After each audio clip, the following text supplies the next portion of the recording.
আমাদের বৃত্ত হওয়ার শর্ত তিন এর রাশিয়াল কি x স্কয়ার এবং y স্কয়ার সহগ দুটো সমান হতে হবে, x y কিন্তু পদ থাকবে না, আমাদের তার সহগের মান শূন্য হতে হবে।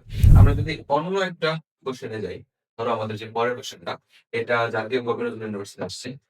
এই কোশ্চেনটা দেখো, খেয়াল করো।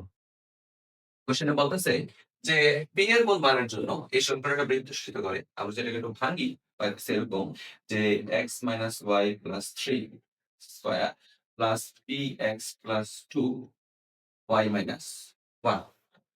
দেখো এখানে কিন্তু তোমার সব পুরো সমীকরণটার আন্ত নিয়ে কাজ করতে পারো। তুমি x এর সহগগুলোকে বের করার চেষ্টা করো। যেমন যদি ভাঙি আমরা x square plus y square plus 9 plus 9 minus 2xy হয় আর 6x প্লাস আমরা বলতে পারি px হয় minus px plus 2y minus 2। এতটুকু লেখার পরে সমীকরণ থেকে চেষ্টা করো x এর সহগগুলো লিখে ধরতে। এখানে x এর সহগ হচ্ছে মাইনাস 2, ওকে। এখানে x এর সহগ হচ্ছে p। তাহলে এই x এর সহগ থাকবে না, মানে x এর সহগের মান কত? শূন্য। তাহলে আমরা এরপরে যদি শূন্য ধরে নিই, তাহলে p এর মান পাচ্ছি আমরা প্লাস 2, যেটা হচ্ছে অপশন সি নাম্বারটা সঠিক। বুঝতে পারছো? অর্থাৎ সি হচ্ছে আমাদের সঠিক।